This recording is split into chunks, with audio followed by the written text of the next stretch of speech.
Skandal ratusan miliar kredit sawit BRI, Sumsel belum tuntas, Bengkulu menyusul.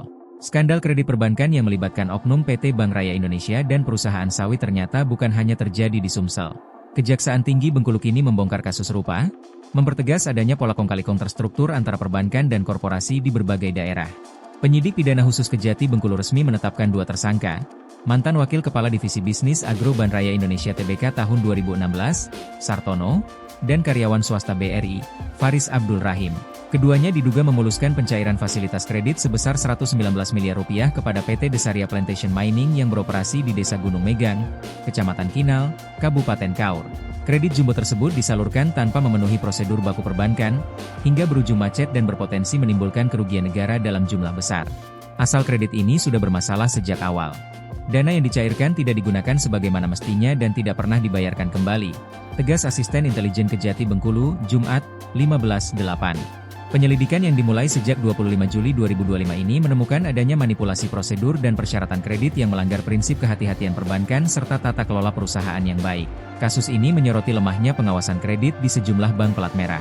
Sebelumnya, Kejati Sumsel juga mengungkap kasus serupa yang melibatkan BRI dengan pemberian fasilitas kredit kepada 2 perusahaan sawit di Sumsel, PT Buana Sriwijaya Sejahtera dan PT Sri Anda Lestari. Kerugian negara pada perkara di Sumsel diperkirakan mencapai Rp1,3 triliun, dengan Rp506 miliar diantaranya sudah disita. Meski di Sumsel belum ada penetapan tersangka, Kejaksaan memastikan penyidikan tetap berjalan dan berpotensi menyelamatkan lebih banyak aset negara lewat penyitaan dan lelang.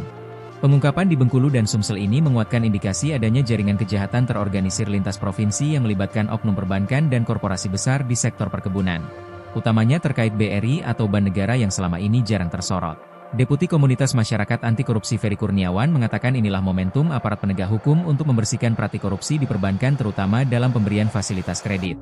Banyak sekali kasus korupsi yang dilakukan pihak bank terutama dalam kasus pemberian fasilitas kredit.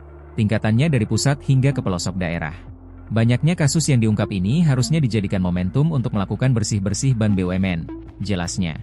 Lebih lanjut dia mengatakan, kebanyakan kasus korupsi yang melibatkan perbankan dan perusahaan tak lepas dari oknum orang dalam yang memanfaatkan mencari keuntungan pribadi dalam mengucurkan fasilitas kredit.